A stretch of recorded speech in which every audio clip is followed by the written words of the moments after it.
All right, you're live. Okay, welcome everyone.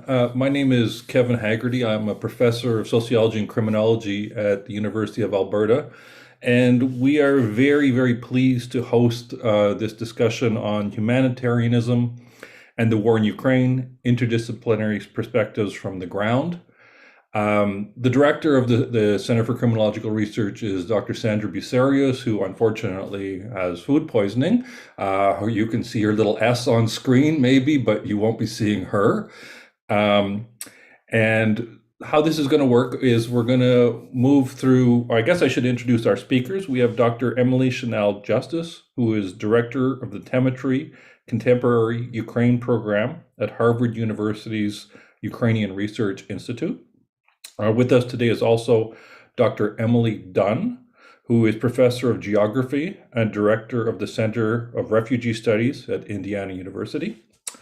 We have Ivan Shmatko, who is a PhD student in criminology at the University of Alberta. And we have Dafna Rachok, who is a PhD candidate in anthropology at Indiana University. And the order we're going to go is Ivan, Dafna, Elizabeth, and Emily. And some of you might be on the YouTube channel. We have a YouTube channel. If so, if you have questions, you can post them in the chat, and Jeff Broussard, who is here, will collect them, and we'll ask them, or I'll ask them. We'll deal with that kind of later on. And we will be posting this video on our YouTube channel kind of immediately after that. So I guess I don't know how much more introduction is needed. I think most of us have watched the situation in Ukraine with some combination of, at first, sort of complete surprise, I think, and then kind of growing sense of like horror. And I'm particularly happy that we have people here who can give us some sense of what's happening on the ground, although I'm sure that's an extremely complicated picture. So with that in mind, I will turn it over to Ivan. Everyone will be speaking for about 12, 14 minutes. And thanks, Ivan, and I look forward. Thank you, Kevin. So I will just say a few words about the initiative me and Dafna are running in order to back up with some authority everything we are talking about. So on 24th of February, me and Dafna, we were at the village Hoenka, which is at the north of Kiev, right near the town that is called Hostome. And if you were following the news from Ukraine, you know that Gostome Airport, the airport in the town, it was exactly the airport that Russia decided to use to send their airborne troops to attack Kiev. So right from the beginning, on 24th, few kilometers to the north of us, there was a heavy fighting. Essentially, me and Dafna, we packed our car. Actually, it's a car that Dafna's mother, everything is complicated, owns. Picked up a few more people, had 3 dogs in a car, and ran away. We were driving for 26 hours. The roads are packed. It was crazy. And then when we arrived to one of the cities in the Western Ukraine, as we agreed with Dafna, we started to talk about what we can do, right? And we quickly discovered that actually it was quite hard to be useful, because every place you would go or every place you would call to and ask if they need help.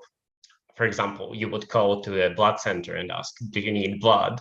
And they will say, no, we are packed. We don't have any capacity to hold more blood because so many people came. We don't need your blood. You would call to another organization and say, I want to volunteer. Can I help? And they will say no, because so many people stopped calling us. We have too many volunteers. And that was happening repeatedly. So me and Dafna, we mostly started to help people to relocate, finding places both in Western Ukraine for internally displaced people and people who essentially became refugees across the border in some Western European countries. And so doing things by phone, by the internet, and so on.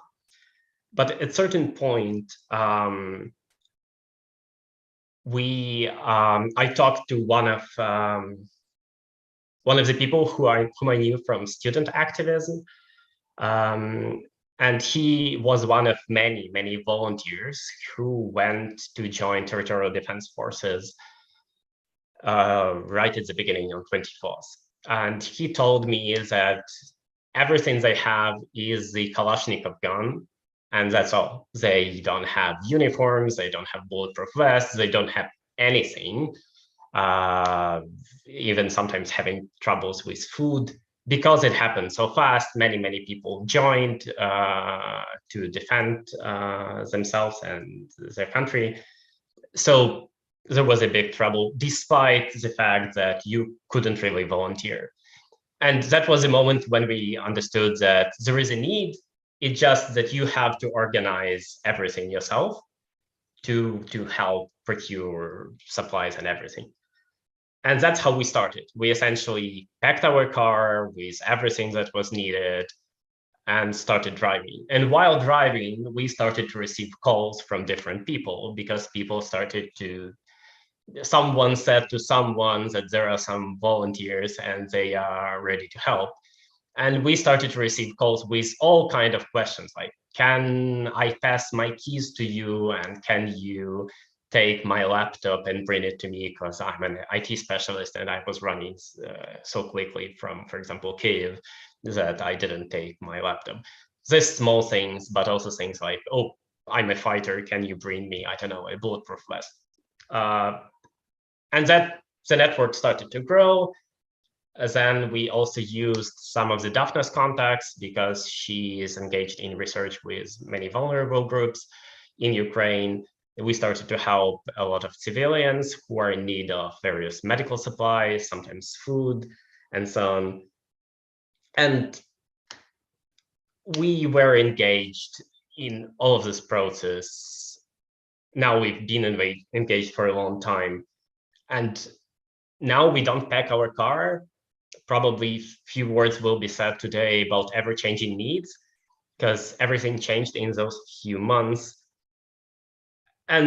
But we understood that you essentially have to do everything on the go because of this ever-changing need. So essentially, we divided our job, mostly our volunteering, in two major parts. Dafna was constantly on the phone at the beginning, communicating with people in terms of where to procure stuff, where to buy stuff, or where to get it for free. And at the same time, communicating with people about what they need, where they need it, where we can meet them, organizing. And I was essentially a driver most of the time. So it was obviously mixed and changing. And that allowed us to do a lot of things. Probably we will talk about it a little bit later, because needs were changing like every minute, every hour, every day would change the situation on the ground. For example, people could be moved, right? Today, or they didn't always even know where they will be. For example, if someone joined territorial defense forces, in an hour they can be in that part of the city, then in another hour they can be moved, and you have to constantly coordinate this. It was a chaos, especially during the first time at the beginning. But in the end, up to this day, I think we've driven more than 13,000 kilometers.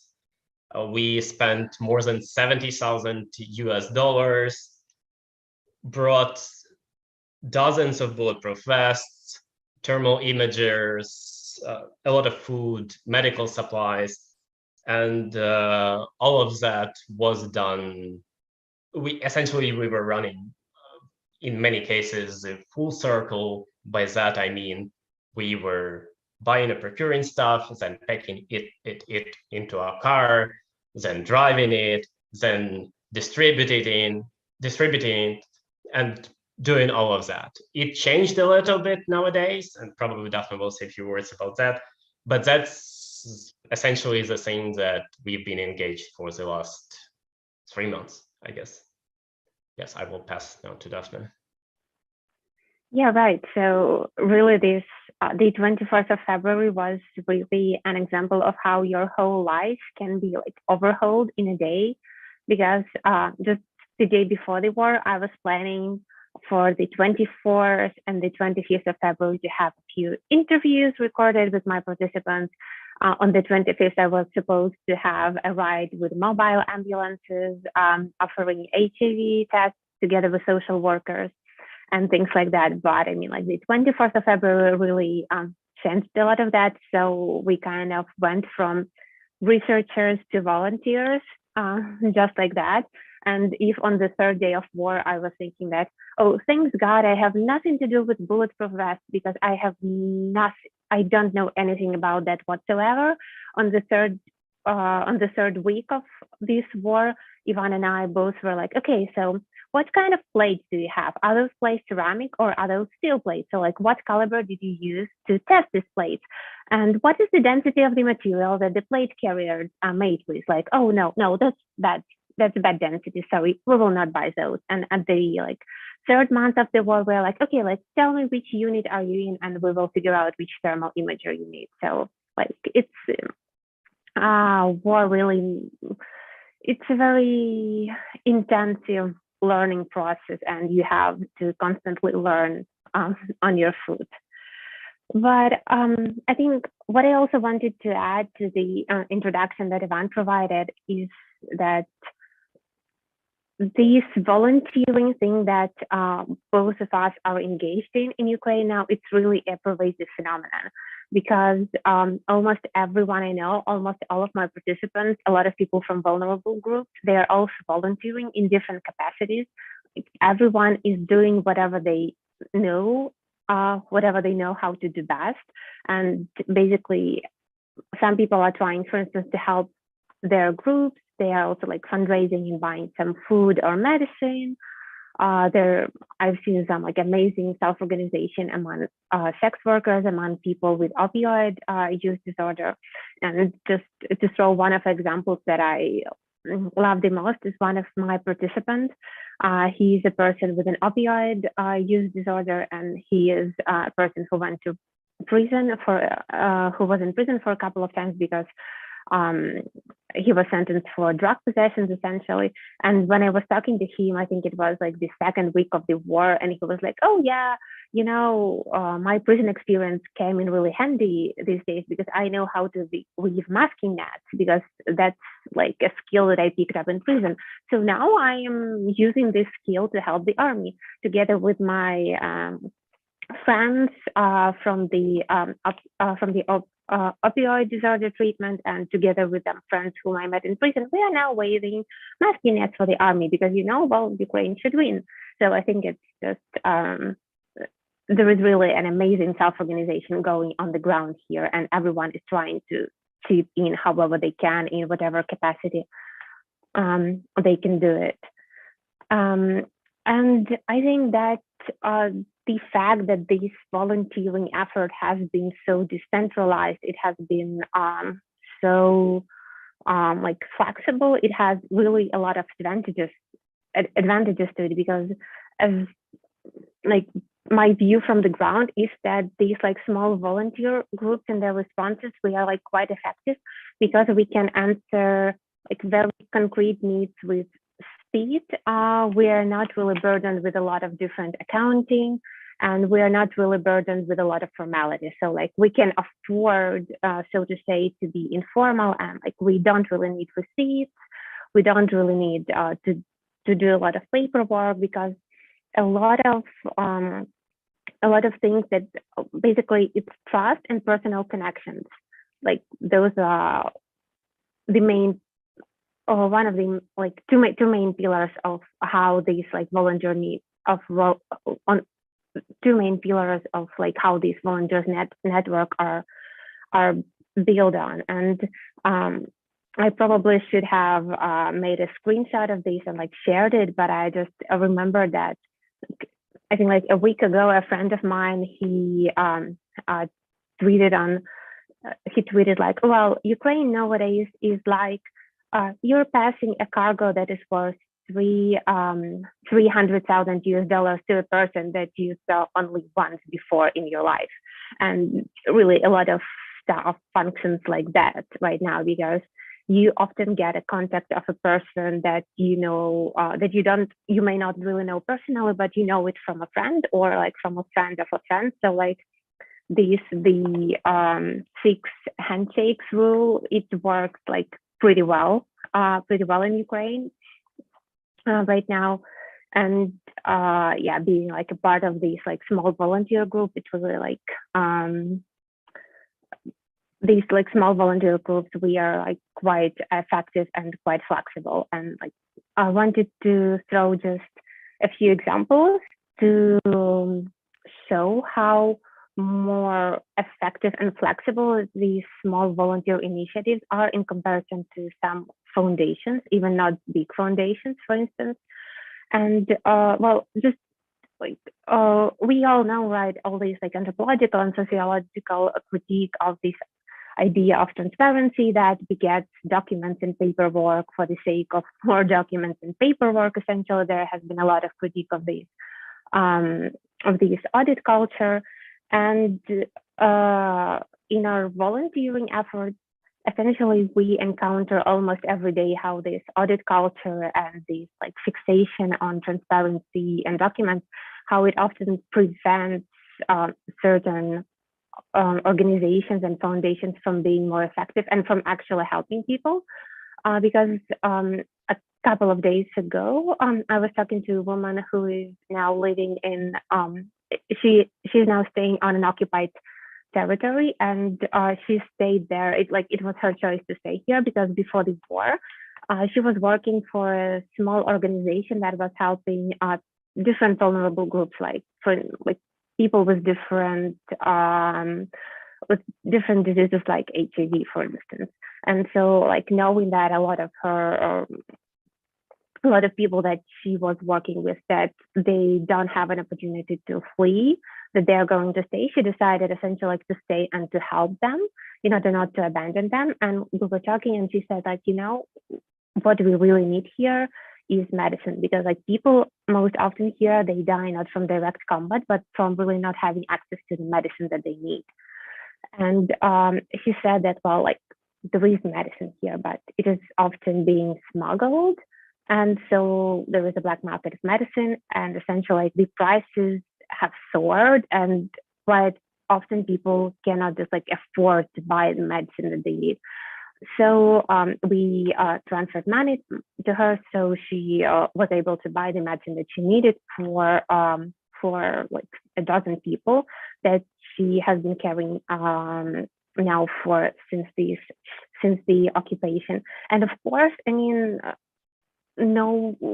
like very few foundations or organizations would be able like to help her in this direct manner, because a lot of the foundations that we have been, a few of the foundations that we have been in contact with, they often like demand some proof in return, right? That their money was well spent, that this money reached this person, and that we just, that I just didn't go to the shop and like bought some candy for myself for that money.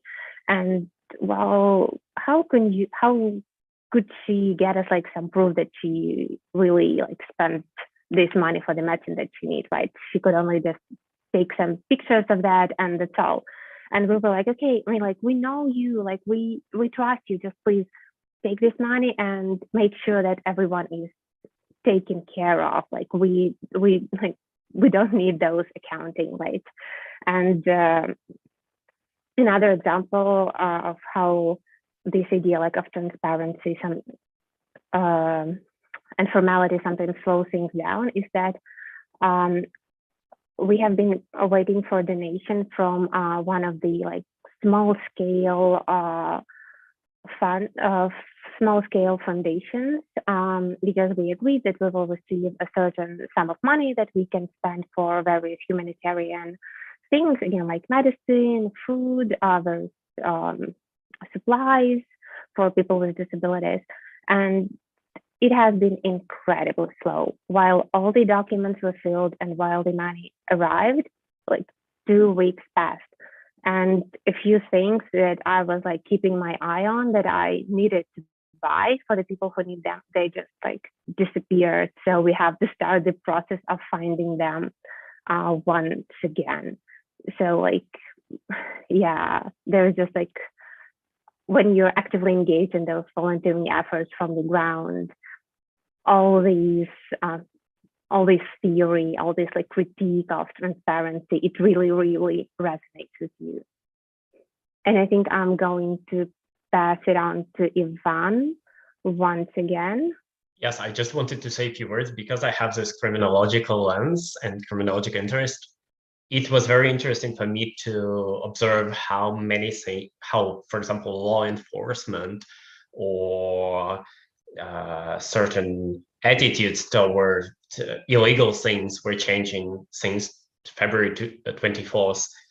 Dafna already mentioned that many of the activities, for example, volunteer activities, most actually of volunteer activities are going on in this gray zone. Most of volunteers that are operating in Ukraine are not a part of any formal organization. They don't operate as a staff of an NGO, for example. They're just people like me and Dafna, for example, 2, 3, 1, 5 people. They joined together. They, for example, got into the car, packed it, and started to drive, right? And then from that, everything is going on. They don't have a document that shows that they are volunteers. They don't have any specific bank account that is not a personal bank account. And so much is built on trust and networks of support, networks of people who know people, right? And that's how you manage to do things. And also this is how you people manage to find you and ask you to help them as well. And many of the things, it was very interesting how many of the things that were illegal before February 24th and that were seriously taken and enforced suddenly became unenforced and treated as something trivial and perfectly legal. Having drugs, for example, I heard some stories from people I know that were caught. For example, some of my friends were caught with cannabis, and it's still illegal in Ukraine, just in case, on February 24th. And it was very interesting because was on February 24th, so it still was, the invasion wasn't going on, but it was the first day. And they described how 2 police officers, there were 2 patrol officers, they had a whole argument about that.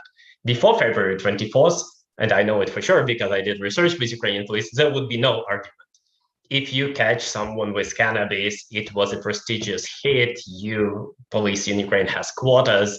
You would definitely make sure that those people are arrested in Ukraine. And on February 24th, those 2 police officers, they had the whole argument because the younger police officers started to say, hey, there is war, just let this guy go. And another officer started to say, no, but it's illegal, we have to arrest him. And the compromise was that they will throw those drugs into the puddle and just be done with this.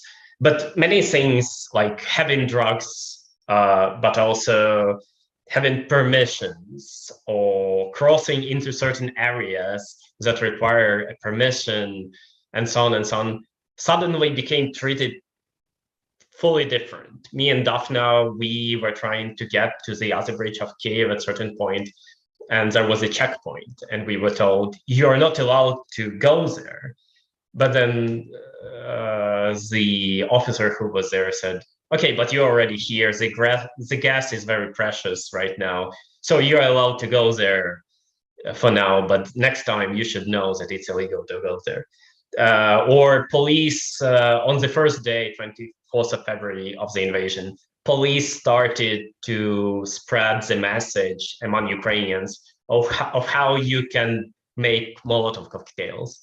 It was the police that was saying Ukrainians, hey, you have to mix a little bit of gasoline here and add this, put it into the bottle. And once again, it would sound weird because oftentimes we have this image of protesters throwing Molotov cocktails into the police. In Ukraine, it was the police that was advertising Molotov cocktails. And also, it was extremely interesting how we crossed hundreds of checkpoints, because obviously at the beginning of the war, like all of the Ukraine was filled with checkpoints. And on many of those checkpoints, you would find not a police guarding that checkpoint and checking your car and checking your documents, but sometimes the army or territorial defense. But sometimes it would be just men from the village that took their hunting rifles, developed a checkpoint, and then they check all the cars, right? And it was extremely, extremely interesting to see how, for example, you are treated, what kind of questions you're asked by the police officer, right? And what kind of questions you're asked by the guy who joined territorial defense 2 weeks ago, was given AK-47 automatic rifle. The automatic rifle is here. He doesn't even have any documents, because automatic rifles were given like, hey, do you want an automatic rifle? Here you go. You go defend your whatever, your town. And so these people didn't really know what to ask you. And oftentimes they would crack a joke with you or ask you some totally irrelevant questions. While police officers, at least, they would ask you, do you have a car registration, and so on and so on. This kind of small things were extremely interesting. And at the same time, the dynamic was very interesting, because as soon as many of those people would ask, what do you have in your car and why are you driving, for example, closer to the front lines, and you would say, I'm a volunteer, I'm bringing bulletproof vests, many of them would suddenly smile and say, hey, I need a bulletproof vest, can you give one for me? And then you would become real friends with them. They would give you their number, and that's also one of the options of how our network was growing, because actually we were stopped on the checkpoint and suddenly people understood that we can provide some of the things for them. And then we really made friends with some of them, which is, once again, not probably the normal things that happens when your car is checked on a street and by the police or whatever, by the territorial defense or someone. But the dynamic was really interesting. It quickly changed. It was very friendly. And part of that, I think, was that there was an overwhelming feeling of solidarity. We crossed hundreds of checkpoints, if not thousands, perhaps, while driving through Ukraine. There are a few checkpoints now, but at the beginning, there were many, many, many. And we never had any trouble on them. In fact, I've never seen people being so polite, people that have power being so polite and nice to you. And especially, it was very surprising to me, because I expected trouble. If you have hundreds of thousands of people that just got an automatic rifle yesterday, I would expect that power would corrode them, right? That they would start to behave in this kind of manner, like demanding something of you, or treating you not respectful and whatever. I have never seen that kind of attitude that we encountered. We had never, ever had any troubles on any checkpoints. In fact, oftentimes we were helped at checkpoints, because a few times we would drive after the curfew for various reasons. And at checkpoints, they would actually check us and then say, hey, you need to drive on that road because there is no checkpoint there. And we don't want you to, again, being checked and everything. And we see that you are volunteers and nice guys. Just go that road. You will not encounter any armies there, for example. So yeah, this is just small bits and pieces, but yeah, that were fascinating. I didn't know what to expect before the war in terms of law enforcement, and it was very interesting to see some of the small things that unraveled during the war, and I was pleasantly surprised. Great. Thanks very much for that. I think we'll go to Dr. Dunn next. But I will say for the people who are watching on YouTube or maybe just on Zoom, you can ask questions kind of in the chat. Sometimes there's a bit of a delay between the chat and the Zoom. So if we get sort of near the end, you might want to sort of put your comments and questions in there. So Dr. Dunn, please. Yeah, thank you so much for inviting me. I'll tell you a little bit about how I got involved in this. I have worked in southeastern Poland since 1992. And so when I also have worked in Georgia and was on my way to Georgia at the airport when the Russians invaded in 2008. So since then, my work has really focused on displaced people. So when I heard there were refugees in southeastern Poland, I came running to the border. And so I arrived about the second week of the war. And as I was leaving, I posted on my Facebook page, hey friends, I'm going to the border. If you would like to give me some money for Ukrainian refugees, I will take it to them and give it to them. And I thought I would get about $800, $1,000, maybe $1,200. And I got over $60,000 in donations. And that money launched me into many of the aid chains that Ivan and Dafna are talking about. And many of those chains actually start in Poland. And so let me talk to you a little bit about the Polish response. And then I will say that I'm in Kyiv now and have been enjoying Ivan and Dafna's fantastic information and their hospitality. So I can also talk a little bit about how those chains carry from Poland into Ukraine and what I think that this means. So what I'm going to do is share my screen. One sec.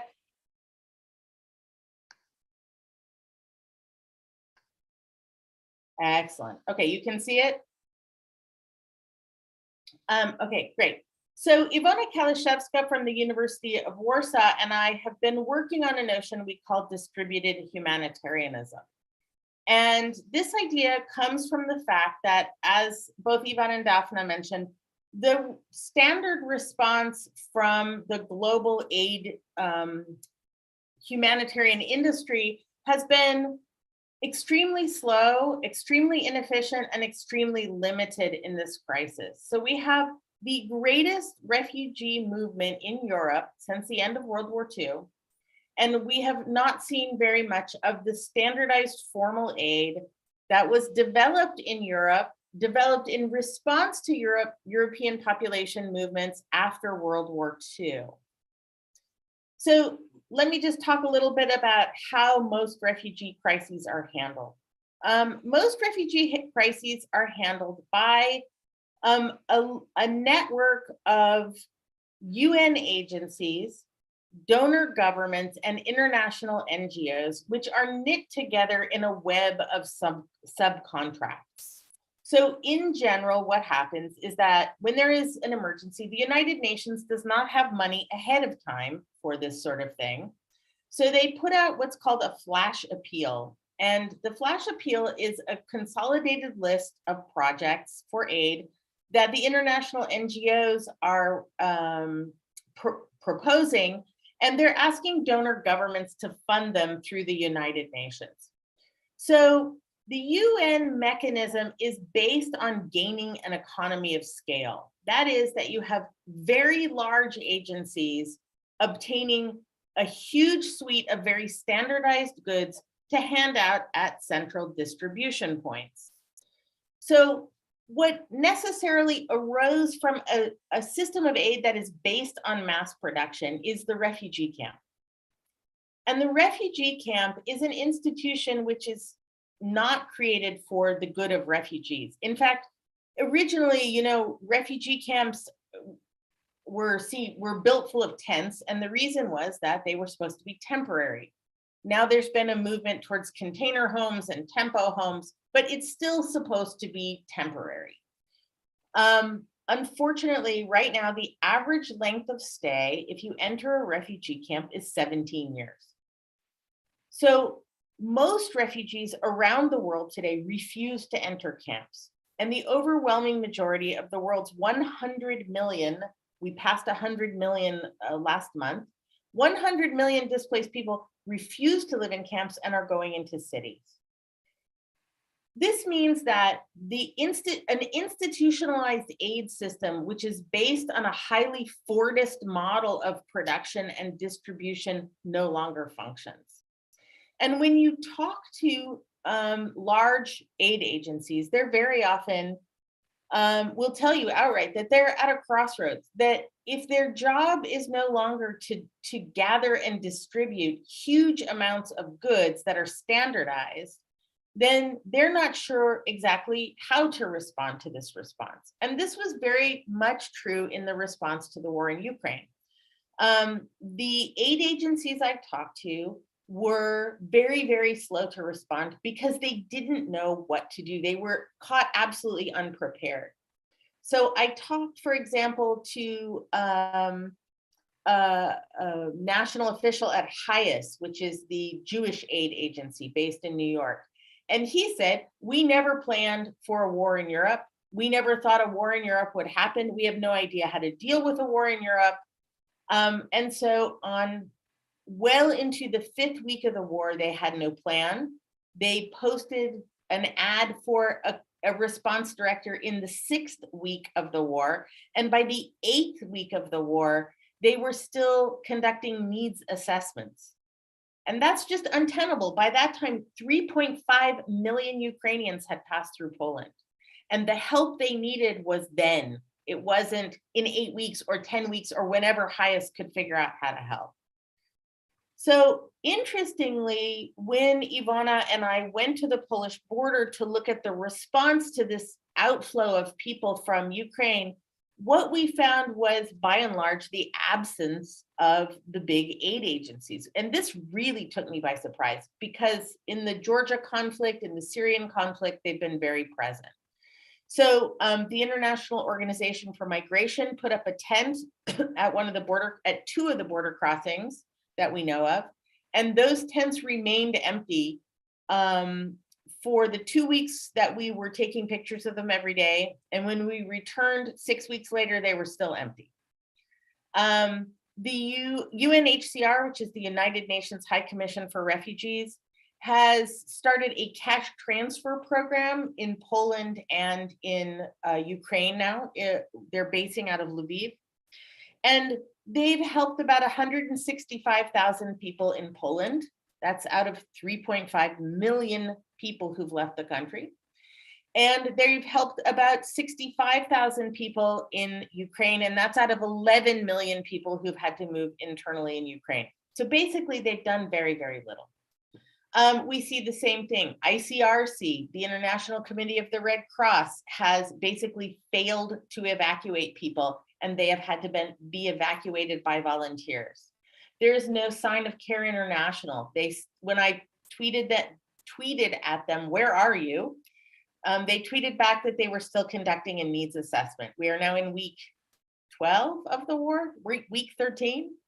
So none of the big aid agencies have really played much of a role in what's happened. And as Dafna and Ivan have pointed out, almost the entire response has been carried out by volunteers who are self-organized. We have seen some local NGOs taking a significant role. The Folkowisko Foundation in Poland, for example, was before the war an organization that put together folk festivals for traditional music and dance. They realized that they had an important skill, which was how to find tents. And they were quickly mobilized to put up warming tents for people who were stuck in lines of people trying to exit Ukraine, which was sometimes 40 kilometers long. And they moved from there to becoming a really significant provider of donated aid, but they are largely self-funded. Polska Akcja Humanitarna has done some help at the border, but I would say 90% of the help we've seen has been individual people showing up, donating goods that they imagine people will need, or that they have gotten requests for, and they're using these prior networks that they had before. So they're working with trade unions they were affiliated before, folk festival organizations, networks of people who knew each other in college. I became one of Dafna and Ivan's funders. I think Dafna, I may have passed you, I don't know, about $15,000 by now, something like that, give or take. We don't keep much track, but I could enter a funding stream of donations I got from my family and friends. The largest donor was $1,000. And I could immediately enter a stream where I was acquiring goods and passing them to Ivan and Dafna for distribution, or pass them cash to order those goods themselves. So what we've seen is a response which has been breathtakingly effective. Over 70% of the Polish population has been involved in some form of providing aid to Ukrainians. And that includes people, you know, one of the most beautiful things we saw was the Koło Gospodyń Wiejskich, which is the Rural Women's Circles, an organization of village women founded in, I think, 1915. And they were the first to the border, and they showed up with pot after pot after pot of warm soup, which was a godsend to people who had been cold and standing in that line in February for days, sometimes 3 or 4 days. They came, the volunteer firefighters were organizing buses to take people to the train stations. When people got to Warsaw Central Station, volunteers had organized different stations around for cell phone SIM cards, information on travel onwards. There were volunteer drivers picking people up and taking them to Europe. There were people who did nothing but make sandwiches for hours and weeks, so that people had sandwiches to take as they moved onwards. There was a mom and baby room at the Warsaw train station. Millions of Polish people have taken Ukrainians into their homes and housed them now for several months. Although we're starting to see many Ukrainians feel that this has gone on too long and they're trying to rent places of their own. The Polish population, in fact, made sure there were no refugee camps in Poland. This is the first mass population movement I've ever seen where there are 0 camps. Even the indoor shelters that they are, people don't stay very long. They move in and out of them. They're more like transit shelters than permanent housing. So the overwhelming majority of people have been housed privately, which means that there is no central distribution point for aid. So this is a mass mobilization of aid, of volunteer aid like nothing we've ever seen before. And I will point out that this same aid also applied to animals. I've also never seen so many animals come through, many Ukrainians evacuated with their dogs and cats. So we also got to see a lot of aid going to animals on the border. We, on the border, also saw at one of the large transit shelters, which was organized by the regional government of southern Poland, we saw that shelter became a transit point for the collection of aid onward into Ukraine, including medical supplies, donated clothes, donated food, and so on. And we saw people self-organizing along the border points to move aid in very, very rapidly. So, you know, while the IOM had an empty tent in week 12, we talked to a private entrepreneur who moved $2.7 million worth of aid from Poland into Ukraine in the first 10 days of the war. I mean, I've never seen anything like that. Loading truck after truck after truck full of food and medical supplies and tents and sleeping bags and the things people needed while they were evacuating. And he paid that $2 million out of his pocket. In fact, he ended up with a giant suitcase full of money, which he brought in and paid in cash as the first deposit so that the aid could start flowing on a Sunday night. So these volunteer chains are significant, they're significant because they are faster than the mass-produced Fordist system. They are cheaper because volunteers don't take overhead. And we know that in the institutionalized aid system, 67 cents on the dollar is lost to overhead because of the chain of subcontracting that happens. So very little money for refugees reaches refugees or other war-affected people. And we know that the aid that came from volunteers was more targeted. That is, in most cases, especially after the first 2 weeks or so, when aid went to the border, went to refugees in Poland or went into Ukraine, that aid was heading towards a named person. And that named person had, in general, sent an order, that is a list of exactly what was needed. So that aid, when it came, was precisely what was needed, and it was sent to a person who could quickly distribute it to its end users. So instead of wasting millions of dollars guessing what people might need and sending completely inappropriate things, which is very common in the UN system of aid, we're seeing aid money being used very effectively because it's responding to orders rather than having people imagine what other people might need. So it's been super efficient and effective. One of the things that made this possible, of course, is modern social media. And so we saw a group, there's a big group called Pomoc dla Ukrainy, Help for Ukraine. That group, when I took the screenshot, had 26,000 members. Within a week, it had 500,000 members. And the amount of trust that people mobilized in order to make these new connections that they forged on the internet work was just astounding.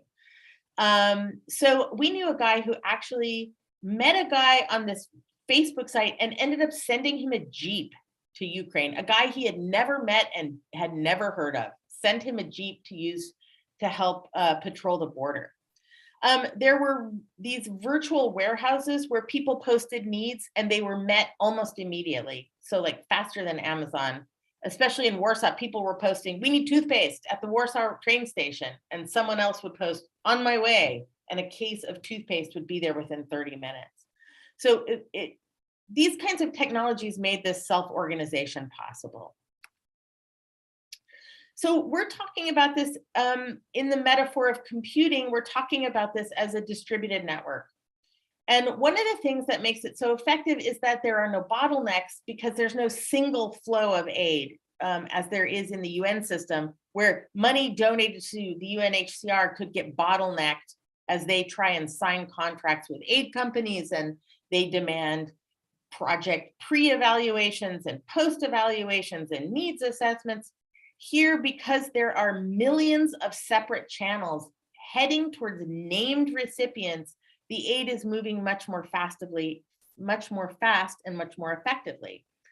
And it's also helpful because if one stream of aid gets stopped or stolen or held up at a checkpoint, there are thousands of other streams heading towards the same targets. So it is much harder for a military opponent to cut off these forms of aid because they're flowing along so many different transit channels, along so many different social networks. So just to conclude, one of the things we're asking is if distributed humanitarianism signals a digital disruption of the humanitarian industry, much as Airbnb disrupted the hotel industry, for example, or Uber disrupting taxis. Can we talk about this as a more global phenomenon, or does it only work in a European context? That's one of the questions that we will be looking at. And we're also looking at, of course, the kinds of financial bases that it requires to run. But in the end, I think that there's a lot of hope in this. There is a lot of goodwill, a lot of trust, a lot of support, and a lot of networks that are being forged that really matter. So we'll continue this research and hope to talk about the ways what happened in Ukraine could be a pattern for other places. Excellent. Thank you very much. My pleasure. I have, predictably, I have about 6 questions for everyone, but I will not, I promise I won't dominate at the end. So, so our last speaker is Dr. Emily Channell-Justice. So whenever you are good, please. Thank you. Thanks so much. And thanks so much to our previous speakers. I've been learning so much from all of you for so many years. So it's really nice to get this kind of very up-to-date assessment of what's going on. So I've mostly done research in the past in Ukraine. Obviously, you know, the landscape of research has shifted, but I want to do a couple of things with my time here. First of all, I want to talk a little bit about this idea of self-organization, because it has come up. All the speakers have used this term a lot, and I think what we're seeing is the culmination of something that actually has started a lot earlier. And then I also want to talk a little bit about time horizons and perceptions of time and how that kind of relates to what's happening now.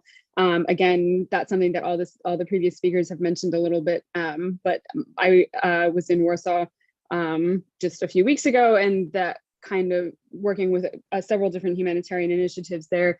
And this kind of question of temporality and time horizons, I think, is something that will kind of continue to affect you know, what happens next. And again, things are changing really rapidly all the time. So self-organization, my dissertation research was with student activists in Ukraine, among which Ivan and Dafna were both part at that time.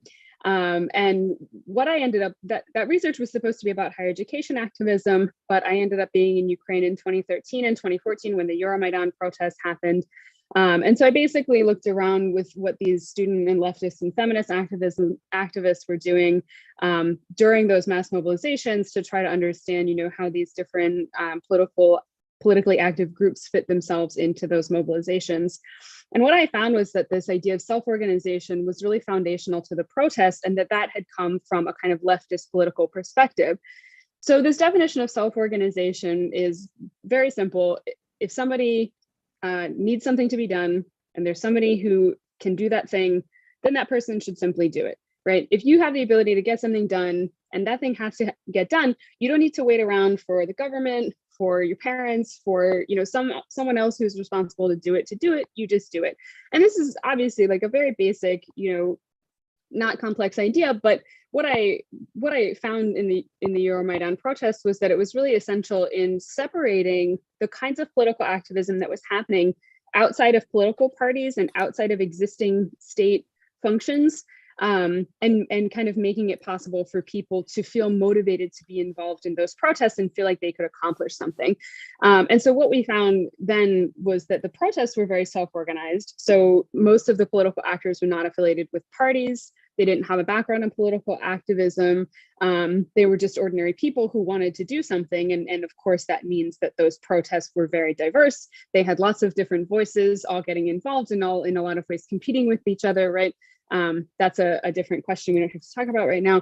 But the idea is that, you know, when people see themselves as being effective because they're organizing themselves instead of on behalf of somebody else, that makes a difference in the perception of how people think things can get done.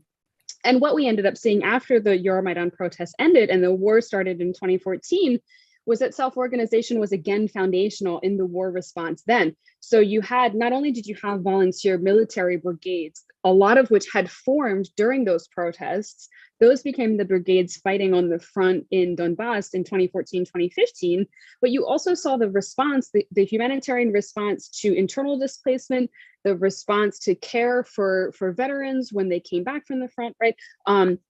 Also in arming and making sure that people in those brigades had supplies, helping the Ukrainian military.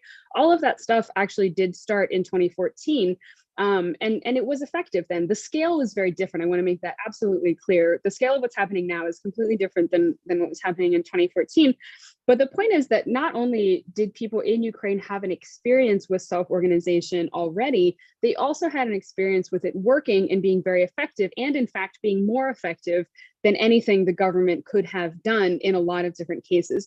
And so I think that context is important to keep in mind when we're hearing about how just remarkable these networks and how quick and effective they are, a lot of people, knew that would work, right? And that's really something that we've seen. I'm glad to see that self-organization is scalable in this way, because that has always been kind of a question, I think, is, okay, well, self-organization can get you so far, but can it get you, how far can it get you? Pretty far, apparently. And I think, that's something that for those of us who have been following, the war response and the response to internally displaced people in Ukraine for the past 8 years, the fact that the Polish response has also been very self-organized, that's something that's quite remarkable to me, because, I've studied this phenomenon only within the confines of Ukraine. And so seeing the Polish response absolutely fit the same expectations of what self-organization is, I think is phenomenal. And so again, like Elizabeth said, we saw lots of small organizations, civic organizations, local organizations. And then in terms of actually, the volunteers, the bodies on the ground in Warsaw and the initiatives that I worked in, entirely volunteer-based. Some of them were international volunteers, but in other initiatives that I worked in, it was all Polish and Ukrainian volunteers. And I think that's also something that's really worth looking into, is the number of Ukrainians who became refugees in Warsaw or in Poland in general, and then also became volunteers. Lots of people explained to me that they just couldn't, sit around. So many people had helped them along the way, and they couldn't just sit around and do nothing while other people suffered. And I think that's, just I don't know, worthy of further study, I guess I'll just say that. But I want to talk a little bit about the time of all of this, because one of the things a lot of Polish volunteers brought up when I would talk to them in the context of volunteering, right, is just that most people were really surprised, first of all, that the Polish response was so generous. They didn't expect that from each other in the first place. And this is Poles talking about the Polish response. So they didn't expect people to be so generous, but they also expected people to get burn out much more quickly. And so I think there's still, and I read, yet another article about this today, there's perpetually this fear that the Polish patience is going to wear out, that people are not going to be able to sustain the humanitarian response that they've been able to give. And I think that's a fair concern. Although, again, I think we have to ask, because of this distributed humanitarianism way of responding, is that something that is more sustainable, because because it's so distributed, right? Because it's so disconnected isn't the right word, disparate, maybe, it's spread out. And so when one person gets burnt out, they can step back and there's another person to take their place. Again, open question. I don't know if we have the answer yet, but it makes me a little bit hopeful that this problem of potentially getting tired of having to continue to respond would be able to be addressed a little bit better, because it's not such a centralized system. Again, although, with the temporal question, also you have a question of money running out, international attention running out, right? You have other issues that are involved where you're not just talking about individual Polish people who are helping out, you're talking about a whole network of things that have to become sustainable. And then I think the other aspect of this is that, honestly, I think something like 90% of the Ukrainians I spoke to, so when I was in Warsaw, I went around and volunteered wherever I could and talked to whoever I could. Lots of Ukrainian volunteers, lots of Ukrainians who were working or looking for jobs or staying in a hostel, and all kind of conditions. All kinds of circumstances, but really I think 90% of those Ukrainians said that they wanted to go home as soon as possible. And some of those people I met have already gone home to Ukraine.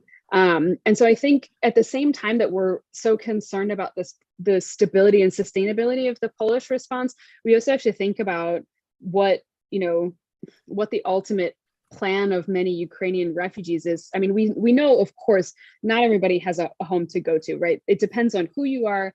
It depends on where you came from. It depends on what kind of money you have, what kind of resources you have, what kind of connections you have, right? The questions are very open, and I think it's quite difficult to systematize any kind of research in this context. For the constant movement of people is also really difficult. We found there was a recent publication that mentioned this, we've got this number that says 3.5 million Ukrainians have come through Poland, but we're also seeing people claim that there are 3.5 million Ukrainian refugees in Poland right now. That's not really an accurate figure because it's counting, every single person who crossed the border into Poland. It doesn't count people who've gone back. It doesn't count people who have gone on somewhere else from Poland. It counts people who cross the border several times every single time, right? So we still also don't exactly know, the scale of what we're talking about. And we don't know the scale of the number of people who would want to stay in Poland either, as well as the number of people who would want to return to Ukraine as soon as they can. There are certain measures that we can use. I mean, we know that many Ukrainians in Poland, because they were allowed to get a legal working status, are getting jobs. So maybe we can guess that some of the people who are working are planning to stay a little bit longer. But I think it's really difficult to know without more systematic research. And again, I think that's really quite difficult given the sheer scale of things and the constant movement of people. But I think those things are kind of, the key framings that are important to think about. This question of time, how long is this sustainable for, and how long, what are the conditions that will need to be met in order to make it sustainable in a context where the needs are constantly shifting, because even refugees' needs are shifting too, right? It's different than the territorial defense, but when people first arrive to Poland, they might need a bed, a shower, and a hot bowl of food. But if they're going to be stuck there for a while, then they're going to want jobs. They're going to want to put their kids in school, right? They're going to potentially want housing that they can afford. Those needs are really different. And given that we're still seeing kind of waves of people coming from different conditions, it's, again, being that I guess this is the drawback of not having some kind of centralized mechanism, right? Is that you don't have a centralized way to assess what those needs are. So you have quicker response, you have, a more effective response, but you don't really have a good broad sense of what people's needs are and how they're changing all the time. And that's something, that I think is going to be really difficult to address. And the Polish government, as far as I know, hasn't really indicated that it's that interested in taking on that role.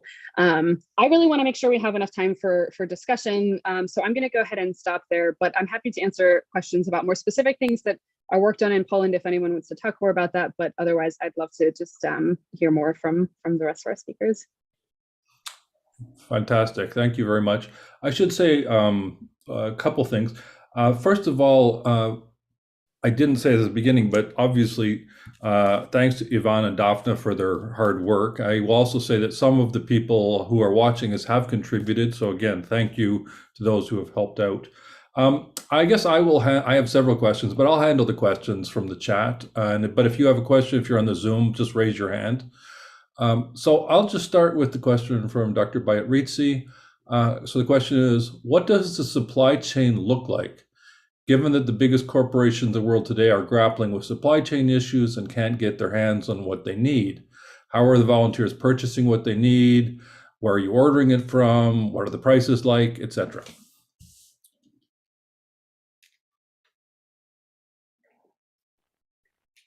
I can start answering this question if it's okay with anyone, and probably people can then chime in because I'm pretty sure that everyone has something to say about that. So just a few things, before I actually start answering this question.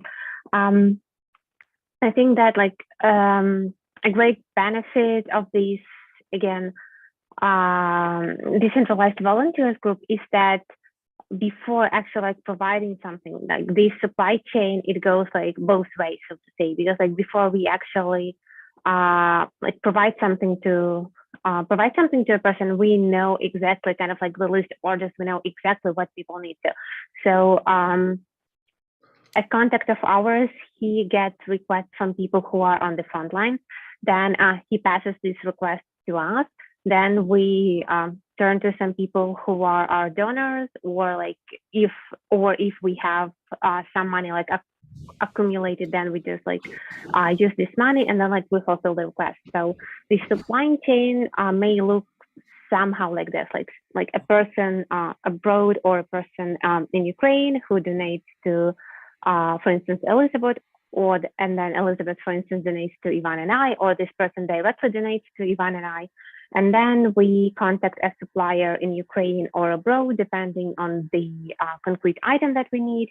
And then we get this item, we pass it to our contact, to the guy who works, who volunteers for the army and who supplies guys who is in the direct contact with a few brigades on the front lines. Then he passes to the volunteers who drive to the front lines every week or every second week, depending on the destination. And then there are guys on the front lines who are like the end recipients of that. And regarding where you usually get things, I think that unlike these big chains, we are not really committed to one or two or even like three suppliers. We have some kind of like redundancy built into the network. So we have this like benefit of choosing finding this item wherever it is being sold. There are like a few small sellers of thermal imagers, for instance, in Ukraine. There are sellers of this stuff in Poland. There are people who sell this stuff in the UK or in Germany. So basically, like, the whole world that sells it and where like it is legal to buy this stuff, it's like the whole world is your oyster, basically. And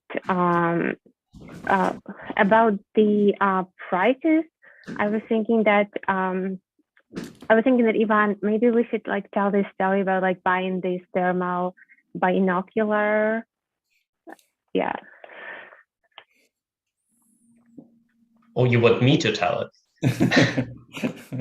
You spend much more time on procuring that stuff. Well, I think, first of all, I think the story with bulletproof vests is kind of illustrative in regard to the question that Dr. Baitrizi asked. So at the beginning, those are the first days of the invasion, right?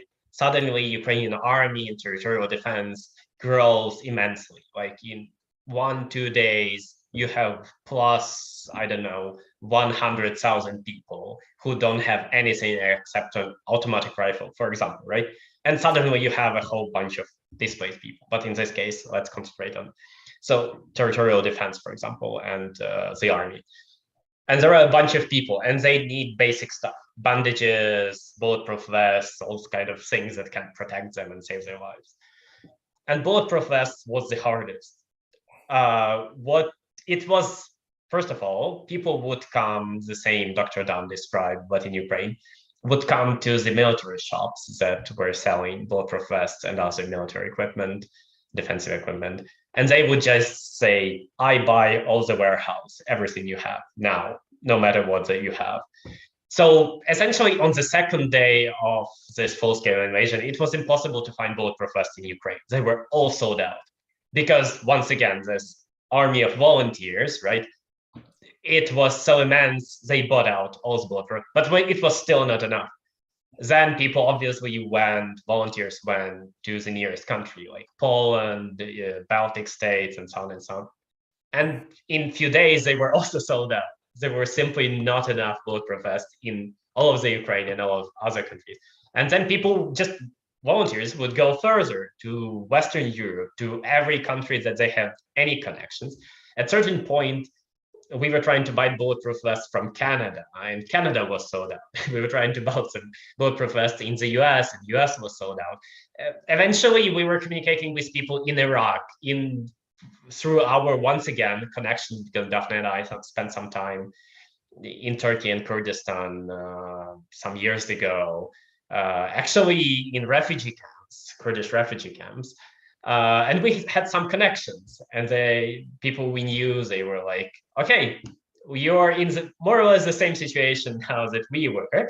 Here are some of the people that can help you. So that's how you do it, right? You don't stop. You just don't stop and you go further. Okay, this is empty. You can't get a bulletproof vest here. You go further. You go further. You go further. You ask another friend or another friend of a friend or acquaintance of an acquaintance, or you just call to military shops or people who produce bulletproof vests. The same story was with tourniquets. Tourniquets are extremely important. stopping blooding, many people die, right? Most of the people die at wars not because they get hit by a bullet or anything. People die because they lose blood, and many of those people could be saved if you have a tourniquet and you know how to use it. So suddenly you need a lot of them. And that was the same story. You just go further and further and further. And then when you find it, you think about the supply chain. And the solution can be different depending on where you found it, for example, right?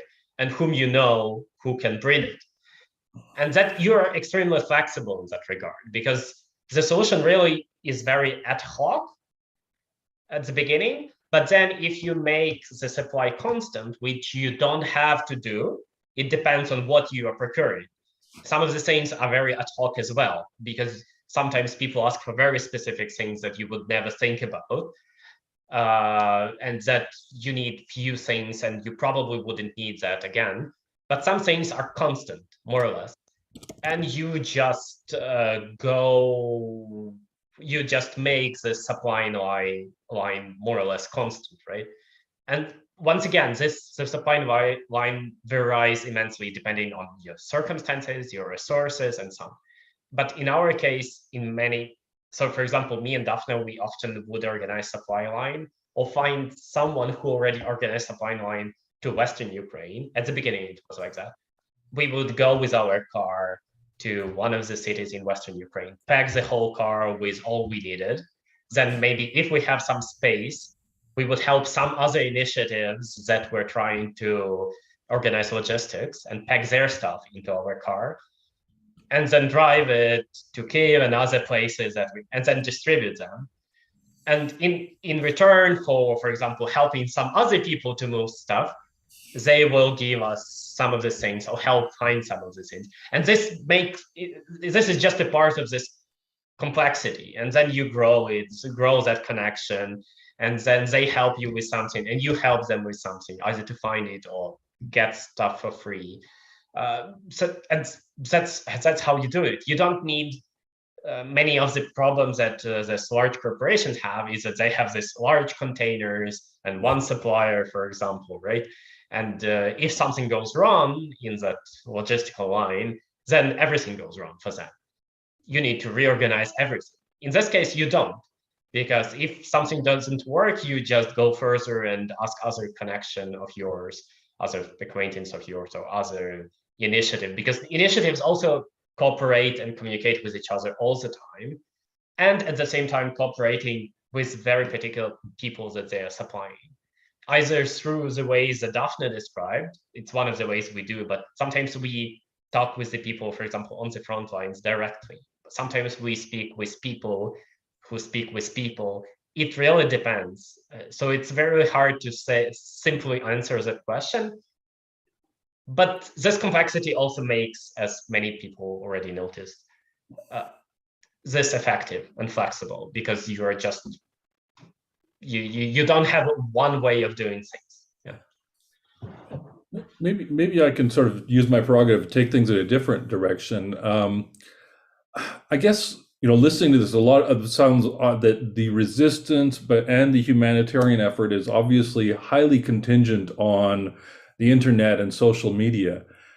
That also makes people profoundly identifiable. And I just wonder to what extent this permeates the consciousness of people in Ukraine, depending how things unfold.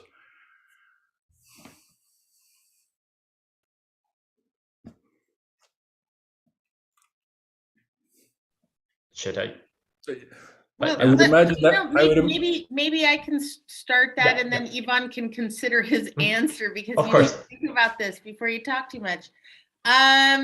Certainly in the beginning weeks of the war, on the Polish side, we were shipping things across that were of questionable legality.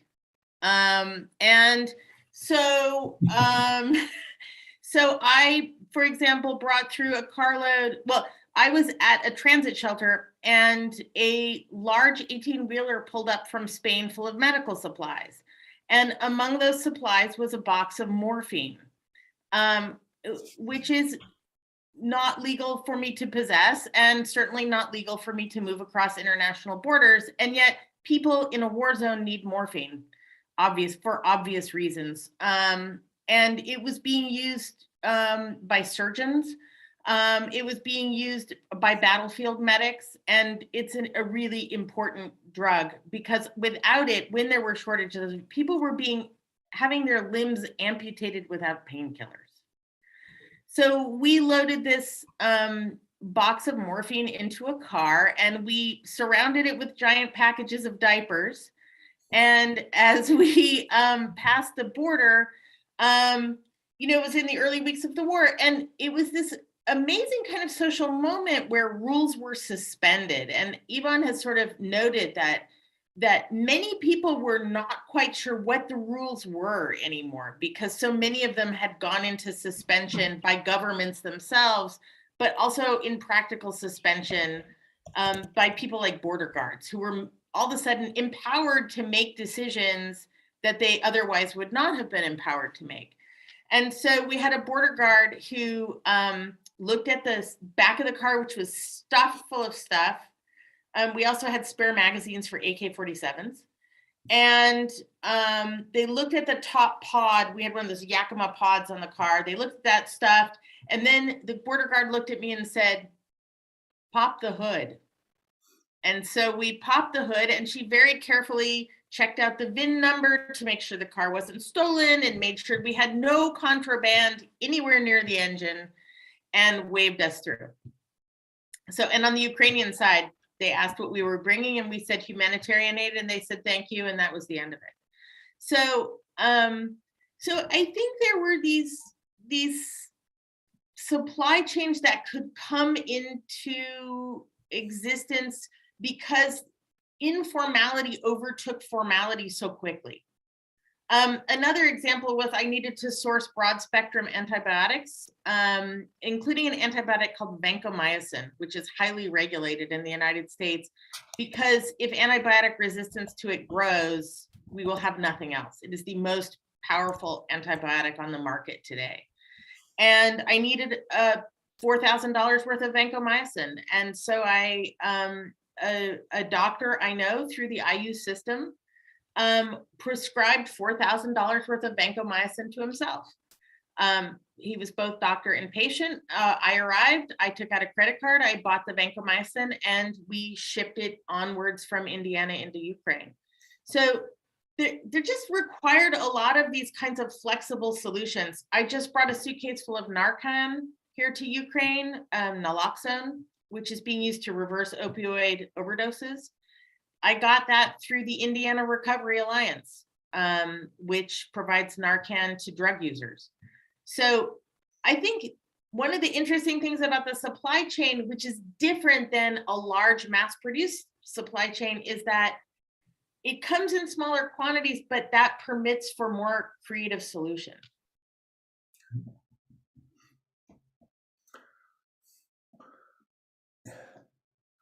Ivan, did you want to jump in on the question about sort of identifiability, kind of? Well, about identifiability, I don't think many people care much, because once again, because it's so not centralized, I don't feel that, for example, me and Dafna are so important to Russia, for example, so that we have to be somehow identified and whatever, killed, arrested, or in other ways will get into any trouble, because there are thousands of other people like us. What are you gonna do with all of them? Find each and every one, right? All those in small initiatives, and somehow do something with them. Or like, sure, at the beginning we were worried about that, but then you understand that it doesn't make any sense to, okay, you're identified, what next?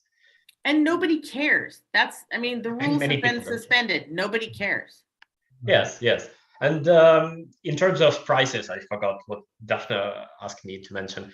The story with binoculars that we gave out just yesterday, the price was $5,000, so more than our car cost.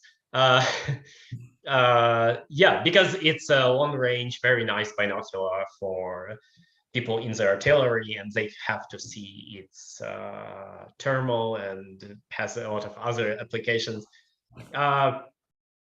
And the binocular is very illustrative in terms of how you get things if you can't get it and how flexible you are. Because Dafna actually spent a lot of time on finding it first, but then even more time on trying to pay for it. First of all, you couldn't pay with a normal banking way for it, because the company that specializes in this kind of equipment and optics, it just moved to another city. Well, because of the war, they are changing their legal stuff. You cannot pay for it with normal pay. So I assume that if you were in UN, you would say, oh, well. But then you don't stop there. You are just going and saying, okay, how can we pay you? And they say, you can pay in hryvnias, in Ukrainian currency, right? You cannot pay in dollars because we are changing this legal stuff. And then you cannot pay in hryvnias because of the war, National Bank fixed the currency exchange rate. And currency exchange rate that is official and that you would have your money exchanged is much lower than the actual currency exchange rate. And the people who sell the binocular, obviously they want this higher one, and most of our donations are in dollars. So if we pay them in hryvnias, we lose 30% of the price, like more than $1,000, which is not an option. Then they say, okay, you can buy in cryptocurrency. And then we spend a lot of time dealing with cryptocurrencies. And that is a mess as well, because of the war, there are some regulations. And then we use VPN to try to prove that we are not in Ukraine and that it goes sideways. And then you don't stop there. You're like, okay, not cryptocurrency, good. Then we just simply get cash from the bank. And I take a train, go to that another city, overnight train, give them cash, take binoculars, spend 12 hours in the city hanging around in cafes and trying not to sleep because there is an expensive binocular right to me. And then I take another overnight train, the first overnight train back to Kiev. And then on the next day, we give out the binocular, right? So you just, okay, this doesn't work, next step. This doesn't work, next step. What can you do? Okay, we will, if that didn't work, we would probably ask them, I don't know, to exchange something for something. But I mean, you simply don't stop and find another way. And you are driven by the principle getting things done. It doesn't matter if it's legal, illegal, gray zone, neither legal or illegal. You are just motivated by getting things done. I'm not sure if I answered the question. Great. I'll read one of the questions here. This is from Jake asked two questions. I'll read a second one. So, judging from online discourse as well as my Polish family, I get the sense that Poles were far more likely to believe the invasion would happen compared to Western Europeans. To what extent were Poles prepared for this? I guess my coda question to that would be, to what extent currently do Poles see the situation in Ukraine as representing their realistic future? So, I think when the war broke out, I think there was not a single person in Poland who did not think that it was possible that Putin could invade Poland. People I know were not just theoretically worried, they were gut-clenchingly wake up in the middle of the night scared. And much of their support for Ukraine is, the mayor of Warsaw said it best. He said, look, we're not supporting them because we're good people. We're supporting them because they are saving our ass. That was the direct quote. And I think that was profoundly motivating to most Polish people and accounts dramatically for the sustainability of their response. They believe if they care for the families of fighters, then the fighters will be more free to fight. And they believe that it is only those Ukrainian fighters that are keeping Poland out of Warsaw. Right. I think they still think that. As for prepared, I don't know, emotionally prepared. I mean, Poles have, there's a bitter national hatred of Russians that has gone on in Poland. Like, I've never seen it anywhere in the Soviet Union to the degree that it exists in Poland. And it's existed there since at least 1992 when I arrived. So in the sense that that was some kind of cultural preparation, that was huge. The current sort of authoritarian populist government has done a lot to whip up anti-Russian sentiment in the last 6 years. The current Polish president, or the current sort of leader of the Law and Justice Party, believes that the Russians assassinated his twin brother. So I think there was that kind of cultural preparation for this belief, yeah.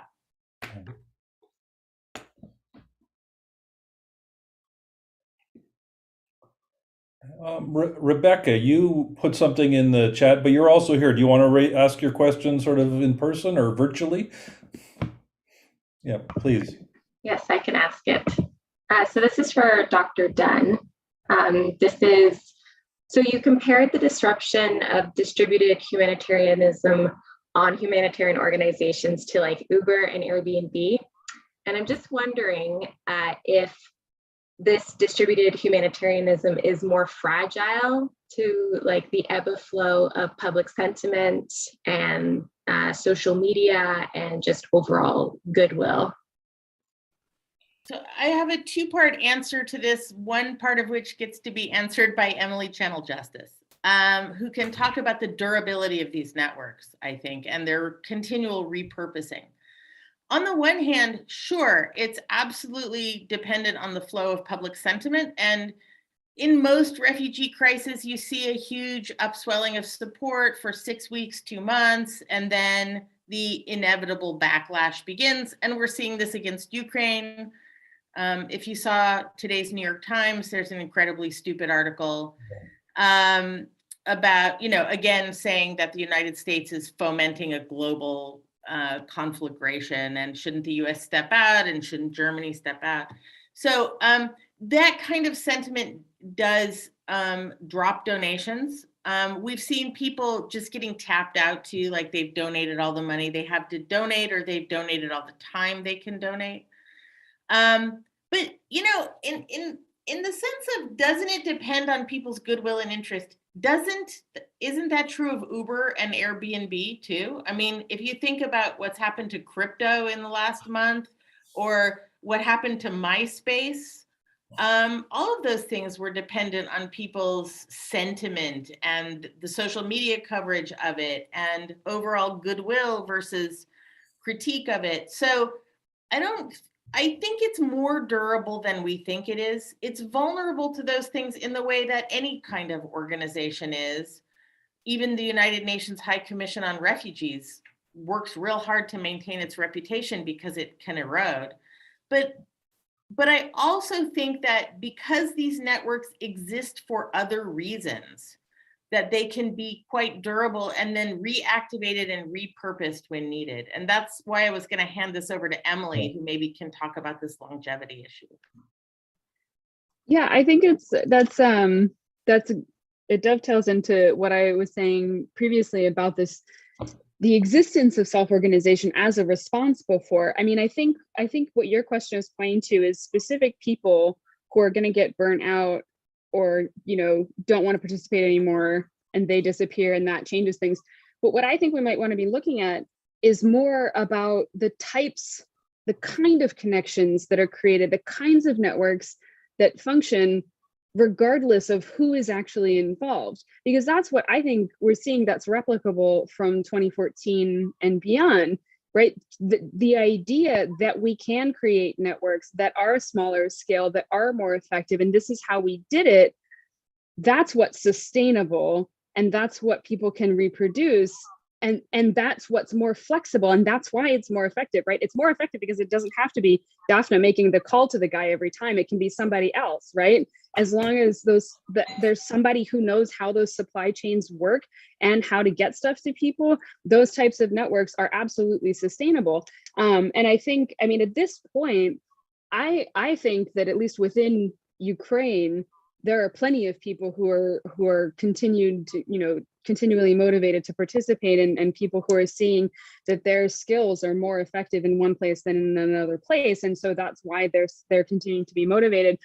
I think from the Polish side, I mean, I can say that a lot of the volunteers that I worked with were so thrilled with how meaningful the work of volunteering was that's what motivated them to continue too. And they actually had plans to kind of scale up some of the things that they had been doing to make it, like I said, more sustainable to meet new needs. So instead of, continuing to hand out free supplies, let's find out a way that we can, find a classroom space to teach Ukrainians Polish so that they can more easily navigate the system that they're being forced into using, right? So people are also,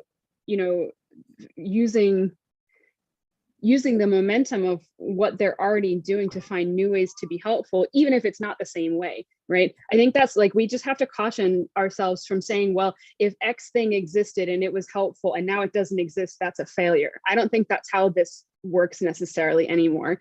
And that's what is actually more effective and more interesting about, this particular response.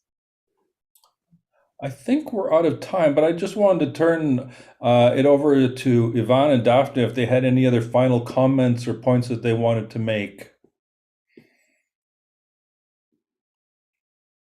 No? No. Well, I would have a darker, but this is I think me and Dafna, we are very rooted into this activities. So we have this kind of very limited perspective. It's very hard to think about it in abstract theoretical terms analytically about what we are doing. We are too much in the middle of things inside of Ukraine, which is a limitation. But I would agree that there are certain limits to what we do. Once again, that can be a very limited perspective from this kind of point of where Dafna and I are, because we are very tired and burned out. And yes, we get less money. We essentially ran out of money. And the things that are needed, we mentioned that things change on the ground. And I mentioned that we don't pack our car anymore. This doesn't mean that we spend less money. We actually spend more money because at the beginning you would need bandages, small things that cost not really much, right? But you could pack the whole car with these basic things. And if you go to Ukraine now and send bandages, once again, talking to what was mentioned about huge organizations and how slow they are, no one will need them because it's full of bandages already.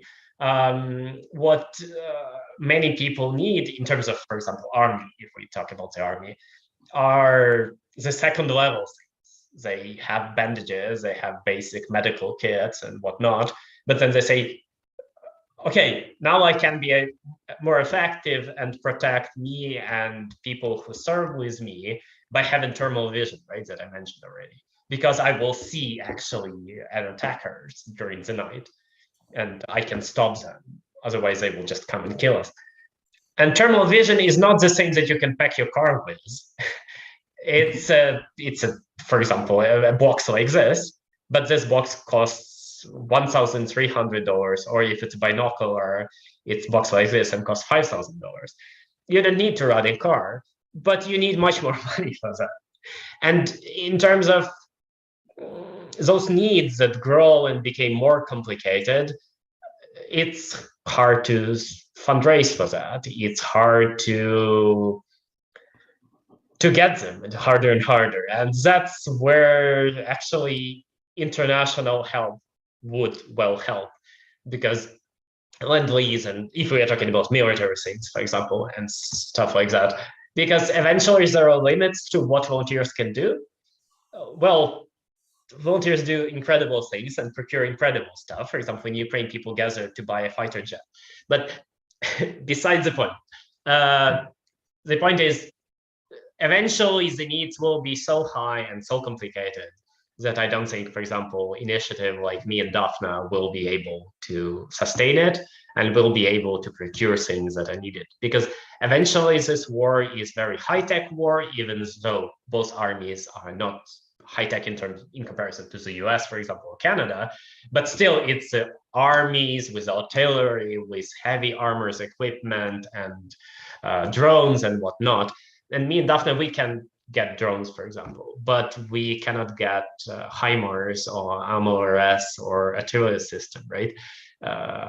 and also we cannot fundraise for the ever growing needs and ever more expensive needs, and we are burned out. That is a fair thing to say. Both me and Dafna, we are extremely tired of that. Essentially, you can't do anything except volunteer. It becomes almost a full-time job. That is, on some days you spend 20 hours, on some days you spend 2 hours, but essentially it draws all the juices from you. And yes, I'm sorry, that's more of a darker side of it, I guess. But maybe someone can substitute, I don't know. But I just want to say that what you have done has saved thousands of people's lives. That every time that someone injects Narcan, every time that someone has a clotting bandage or a tourniquet, every time that they can spot an attacker in the night, somebody stays alive who would have died otherwise. So your work is so meaningful and so important, and you're my heroes. That's a fantastic point to end on. So thank you very much. So thanks to all of our participants. Thanks to everyone for their hard work or their volunteering and for fundraising. And we will, I think, Jeff,